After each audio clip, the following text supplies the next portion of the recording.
O livro perdido de Enki. Memórias e profecias de um deus extraterrestre. Zecharia Sitchin.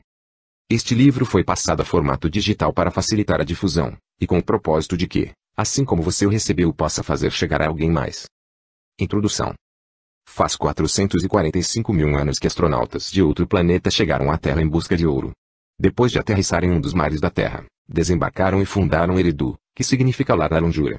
Com o tempo, o assentamento inicial se estendeu até converter-se na flamejante Missão Terra, com um centro de controle de missões, um espaçoporto, operações mineiras e, inclusive, uma estação orbital em Marte.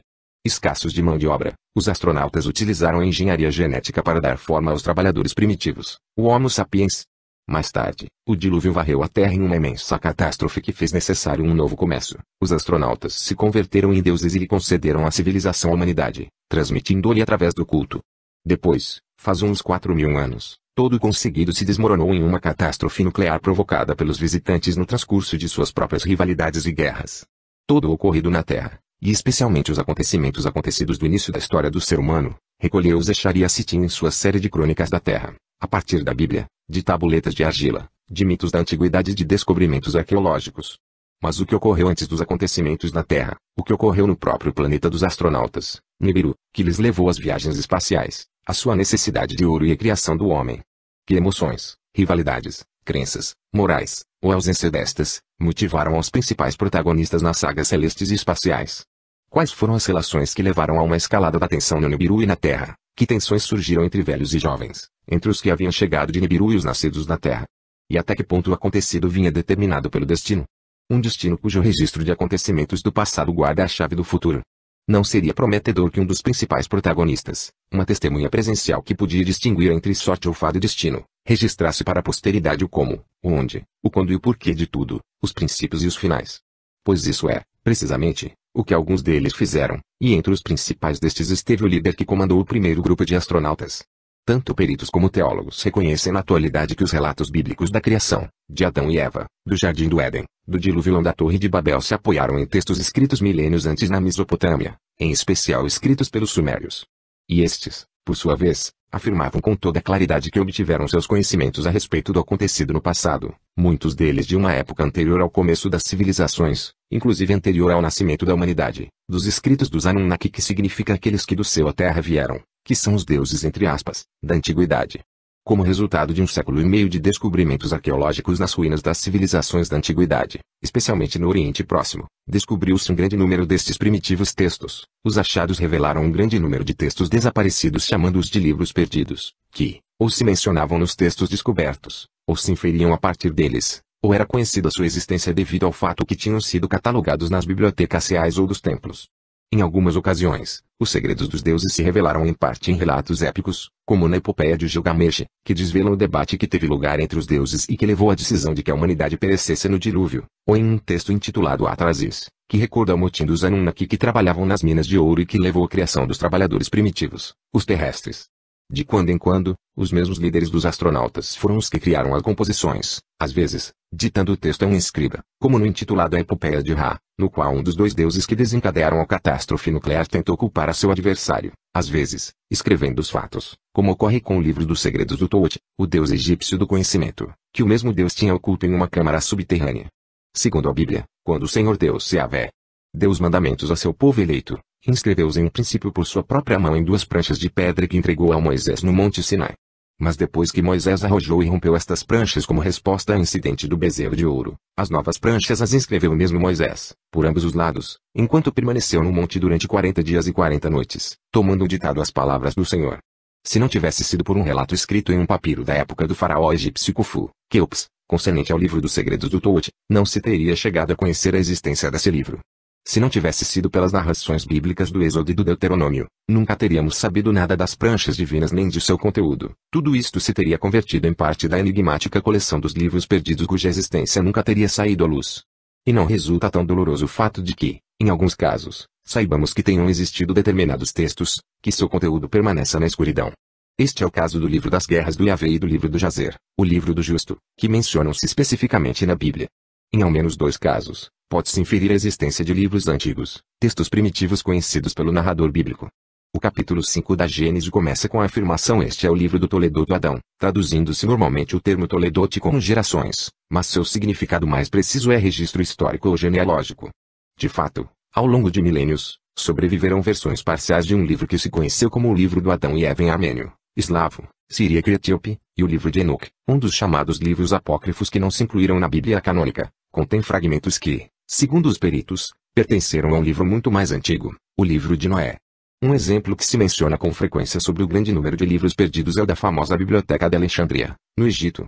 Fundada pelo general Ptolomeu depois da morte de Alexandre em 323 a.C., disse que continha mais de 500.000 de volumes, de livros inscritos em diversos materiais, argila, pedra, papiro, pergaminho.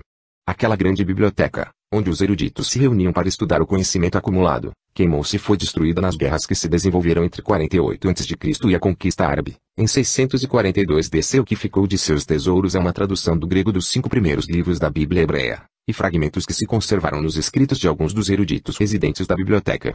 E é assim como sabemos que o segundo rei Ptolomeu comissionou, por volta de 270 a.C., a um sacerdote egípcio que os gregos chamaram Maneton para que recolhesse a história e a pré-história do Egito. Em princípio, escreveu Maneton, só os deuses reinaram ali, logo, os semideuses e, finalmente, por volta do 3100 a.C. começaram as dinastias faraônicas. Escreveu que os reinados divinos começaram 10.000 anos antes do dilúvio e que se prolongaram durante milhares de anos, presenciando-se no último período batalha e guerras entre os deuses. Nos domínios asiáticos de Alexandre, onde o cetro caiu em mãos do general Seleucos e de seus sucessores, também teve lugar um empenho similar por proporcionar aos sábios gregos um registro dos acontecimentos do passado. Um sacerdote do deus babilônico Marduk, Beroso, com acesso às bibliotecas de tabuletas de argila, cujo centro era a biblioteca do Templo de Jaran, agora no sudeste da Turquia, escreveu uma história de deuses e homens em 3 volumes que começava em 432.000 anos antes do dilúvio, quando os deuses chegaram à terra dos céus. Em uma lista em que figuravam os nomes e a duração dos reinados dos 10 primeiros comandantes, Beroso dizia que o primeiro líder, vestido como um peixe, chegou à costa desde mar. Era o que lhe daria a civilização à humanidade, e seu nome, passado para o grego, era Oanes. Encaixando muitos detalhes, ambos os sacerdotes fizeram entrega de relatos de deuses do céu que haviam vindo à terra, de um tempo em que só os deuses reinavam na terra e do catastrófico dilúvio. Nas partes e nos fragmentos conservados, em outros escritos contemporâneos, dos 3 volumes, Beroso dava conta especificamente da existência de escritos anteriores à grande inundação, tabuletas de pedra que se ocultaram para as protegerem uma antiga cidade chamada Sipar, uma das cidades originais que fundaram os antigos deuses. Embora Sipar fosse arrasada pelo dilúvio, igual ao resto das cidades antediluvianas dos deuses, apareceu uma referência aos escritos antediluvianos nos anais do rei assírio Assurbanipal, 668-633 a.C. Quando, em meados do século XIX, os arqueólogos descobriram a antiga capital do Nínive, até então, conhecida só pelo Antigo Testamento, acharam nas ruínas do palácio de Assurbanipal uma biblioteca com os restos ao redor de 25.000 tabuletas de argila inscritas. Colecionador assíduo de textos antigos, Assurbanipal fazia alarde em seus anais: o deus dos escribas me concedeu o dom do conhecimento de sua arte, fui iniciado nos segredos da escritura, inclusive posso ler as intrincadas tabuletas em sumério, entendo as palavras enigmáticas cinzeladas na pedra dos dias anteriores à inundação. Sabemos agora que a civilização suméria floresceu no que é agora o Iraque quase um milênio antes dos inícios da época faraônica no Egito, e que ambas seriam seguidas posteriormente pela civilização do Vale do Indo, no subcontinente índico. Também sabemos agora que os sumérios foram os primeiros em plasmar, por escrito, os anais e os relatos de deuses e homens, dos quais todos os outros povos, incluídos os hebreus, obtiveram os relatos da criação, de Adão e Eva, Caim e Abel, o dilúvio e a Torre de Babel, e das guerras e os amores dos deuses, como se refletiram nas escritas e as lembranças dos gregos, os hititas, os cananeus, os persas e os indo-europeus. Como testemunham todos estes antigos escritos, suas fontes foram ainda mais antigas, algumas descobertas, muitas perdidas. O volume destes primitivos escritos é assombroso, não milhares, a não ser dezenas de milhares de tabuletas de argila descobertas nas ruínas do Oriente Próximo da Antiguidade. Muitas tratam ou registram aspectos da vida cotidiana, como acordos comerciais ou salários dos trabalhadores, ou registros matrimoniais. Outros, descobertos principalmente nas bibliotecas palacianas, conformam os anais reais. Outros mais, descobertos nas ruínas das bibliotecas dos templos ou nas escolas de escribas, conformam um grupo de textos canônicos, de literaturas sagradas, que se escreveram em língua suméria e se traduziram depois ao acádio, a primeira língua semita, e, mais tarde, a outras línguas da antiguidade. E, inclusive, nestes escritos primitivos, que se remontam a quase 6.000 anos, encontramos referências a livros textos inscritos em tabuletas de pedra, perdidos. Entre os achados incríveis, pois, dizer afortunados não transmitiria plenamente a ideia de milagre. Realizados nas ruínas das cidades da antiguidade e em suas bibliotecas, encontram-se uns prismas de argila onde aparece informação dos 10 soberanos antediluvianos e de seus 432 mil anos de reinado, uma informação a que já aludia Eberoso. Conhecidas como as listas dos reis dos Suma, e exibidas no Museu Ashmolean de Oxford, Inglaterra, suas distintas versões não deixam lugar à dúvida de que os compiladores sumérios tiveram acesso a certo material comum ou canônico de textos primitivos. Junto com outros textos, igualmente antiquíssimos, descobertos em diversos estados de conservação, estes textos sugerem rotundamente que o cronista original da chegada, assim como dos acontecimentos que a precederam e a seguiram, tinha sido um daqueles líderes, um participante-chave, uma testemunha presencial. Essa testemunha presencial dos acontecimentos e participante-chave era o líder que havia aterrissado com o primeiro grupo de astronautas. Naquele momento, seu nome e epíteto era Ea, aquele cujo lar é água, e sofreu a amarga decepção de que o mando da missão Terra desse a seu meio-irmão e rival Enlil, o senhor do mandato, uma humilhação que não ficaria suficientemente mitigada com a concessão do título de Enki, senhor da Terra. Relegado da cidade dos deuses e de seu espaço oportunoide em Éden, para fiscalizar a extração de ouro no Ab.Zu, África Sudoriental, Enki foi, além de um grande cientista, que descobriu os hominídeos que habitavam aquelas zonas. Deste modo, quando se amotinaram e disseram já basta. Os Anunnaki que trabalhavam nas minas, foi ele quem pensou que a mão de obra que necessitavam se podia conseguir adiantando-se a evolução por meio de engenharia genética, e assim apareceu Adão, literalmente, o da terra, o terrestre. Como um híbrido que era, o Adão não podia procriar, mas os acontecimentos dos que secou o relato bíblico do Adão e Eva no jardim do Éden dão conta da segunda manipulação genética de Enki, que acrescentou os genes cromossômicos extras necessários para a procriação. E quando a humanidade, ao proliferar, resultou não adequar-se ao que tinham previsto os deuses, foi ele, Enki, que desobedeceu ao plano de seu irmão Enlil de deixar que a humanidade perecesse no dilúvio, uns acontecimentos que o herói humano recebeu o nome de Noé na Bíblia, e Zuzudra no texto sumério original, mais antigo. Enki era o primogênito de Anu, soberano de Nibiru, e como tal estava versado no passado de seu planeta, Nibiru, e de seus habitantes. Cientista competente, Enki legou os aspectos mais importantes dos avançados conhecimentos dos Anunnaki a seus dois filhos, Marduk e Ninshizida, que, como deuses egípcios, eram conhecidos ali como Ra e Tot, respectivamente. Mas também jogou um papel fundamental ao compartilhar com a humanidade certos aspectos de tão avançados conhecimentos, ensinando a indivíduos selecionados os segredos dos deuses. Em ao menos 2 ocasiões, estes iniciados plasmaram por escrito, tal como se os indicou que fizessem, aqueles ensinos divinos como legado da humanidade. Um deles, chamado Adapa, e provavelmente filho de Enki com uma fêmea humana, é conhecido por ter escrito um livro intitulado Escritos Referentes ao Tempo, um dos livros perdidos mais antigos. O outro, chamado Emeduranki, foi com toda a probabilidade o protótipo do Enoque bíblico, aquele que foi elevado ao céu depois de confiar a seus filhos o livro dos segredos divinos, e do qual possivelmente tenha sobrevivido uma versão no extra-bíblico livro de Enoque. Apesar de ser o primogênito de Anu, Enki não estava destinado a ser o sucessor de seu pai no trono de Nibiru.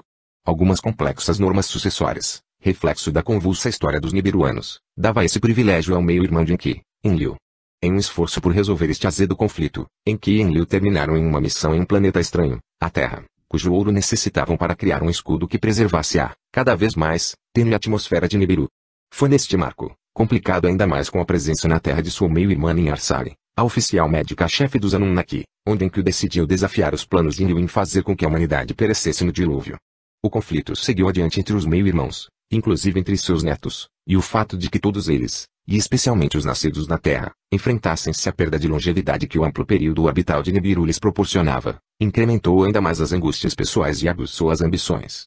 E tudo isto culminou no último século do terceiro milênio antes de Cristo, quando Marduk, primogênito de Enki, com sua esposa oficial proclamou que ele, e não o primogênito de Enlil, Ninurta, devia herdar a Terra. O amargo conflito, que supôs o desenvolvimento de uma série de guerras levou, afinal, à utilização de armas nucleares, embora não intencionado. O resultado de tudo isso foi o afundamento da civilização suméria. A iniciação de indivíduos escolhidos nos segredos dos deuses marcou o início do sacerdócio, as linhagens de mediadores entre os deuses e o povo, os transmissores da palavra divina aos mortais terrestres. Os oráculos, interpretações dos pronunciamentos divinos, mesclaram-se com a observação dos seus em busca de augúrios. E à medida que a humanidade se viu arrastada a tomar parte nos conflitos dos deuses, a profecia começou a jogar seu papel. De fato, a palavra para designar a estes porta-vozes dos deuses que proclamavam o que ia passar, Nabi, era o epíteto do filho primogênito de Marduk, Nabu, que em nome de seu pai exilado, tentou convencer a humanidade de que os signos celestes indicavam a iminente supremacia de Marduk. Este estado de coisas levou à necessidade de diferenciar entre sorte e destino. As promulgações de Enlil, e às vezes inclusive de Anu, que sempre tinham sido indisputáveis, viam-se sujeitas agora ao exame da diferença entre o não, o destino, como as órbitas planetárias, cujo curso está determinado e não se pode trocar, e não ponto tar, literalmente, o destino que pode ser torcido, quebrado, trocado, que era a sorte ou o fado. Revisando e rememorando a sequência dos acontecimentos, e o paralelismo aparente entre o que tinha acontecido no Nibiru e o que tinha ocorrido na Terra, em que e Enlil começaram a ponderar filosoficamente o que, certamente, estava destinado e não se podia evitar, e o fado que vinha como consequência de decisões acertadas ou equivocadas e do livre-arbítrio.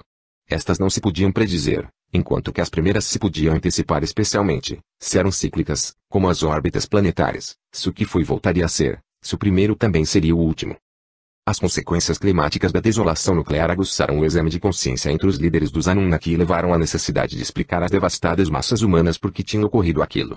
Tinha sido coisa do destino, ou tinha sido o resultado de um engano dos Anunnaki? Havia algum responsável, alguém que tivesse que prestar contas? Nas reuniões dos Anunnaki nas vésperas da calamidade, foi o único que se opôs à utilização das armas proibidas. Desde aí a importância que teve para explicar aos sobreviventes o que tinha acontecido na saga dos extraterrestres que, apesar de suas boas intenções, tinham terminado sendo tão destruidores. E quem, a não ser Enki, que tinha sido o primeiro a chegar e presenciar tudo, era o mais qualificado para relatar o passado, com o fim de poder adivinhar o futuro. E a melhor forma de relatar tudo era em um relatório, escrito em primeira pessoa pelo mesmo Enki. É certo que fez uma autobiografia, por isso se deduz de um comprido texto, pois se estende ao menos em 12 tabuletas, descoberto na biblioteca de Nippur, onde se cita Enki dizendo: quando cheguei à terra, havia muito alagado. Quando cheguei às suas verdes pradarias, montículos e colinas se levantaram às minhas ordens. Em um lugar puro construí meu lar, um nome adequado lhe dava.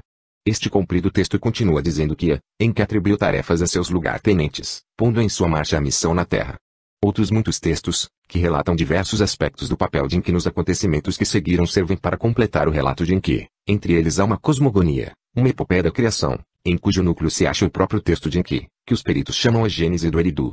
Neles, incluem-se descrições detalhadas do desenho de Adão, e contam como outros Anunnaki, varão e fêmea, chegaram até Enki em sua cidade de Eridu para obter dele uma espécie de disco de dados onde se achavam codificados todos os aspectos da civilização, e também há textos da vida privada e dos problemas pessoais de Enki, como relato de suas intenções para conseguir ter um filho com sua meio-irmã Ninhursag, suas promíscuas relações tanto com deusas como com as filhas do homem e as imprevistas consequências que se derivaram de tudo isso.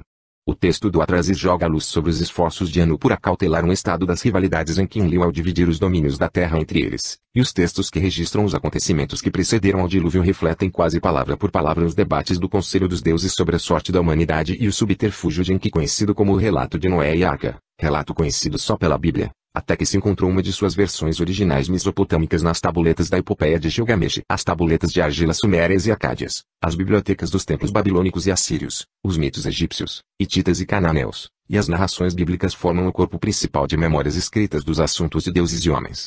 E pela primeira vez na história, este material disperso e fragmentado foi reunido e utilizado, da mão de Zecharia Sitchin, para recriar o relato presencial de Enki, as lembranças autobiográficos e as penetrantes profecias de um deus extraterrestre. Apresentado como um texto que tivesse ditado em que um escriba escolhido, um livro testimonial, para ser descoberto no momento apropriado, traz para a mente as instruções de Yahvé ao profeta Isaías século 7 a.c. Agora vem, escreve em uma tabuleta selada, gravo como um livro, para que seja um testemunho até o último dia, um testemunho para sempre. Isaías a 30,8 Ao tratar do passado, o mesmo em que percebeu o futuro. A ideia de que os Anunnaki, exercitando o livre-arbítrio, eram senhores de sua sorte assim como da sorte da humanidade, desembocou, em última instância, na constatação de que se tratava de um destino que, depois de tudo dito e feito, determinava o curso dos acontecimentos, e, portanto, como reconheceram os profetas hebreus, o primeiro será o último. O registro dos acontecimentos ditado por Enki se converte, assim, no fundamento da profecia, e o passado se converte em futuro. Atestado. Palavras de Indubsar, escriba mestre, filho da cidade de Eridu, servo do Senhor Enki, o grande Deus.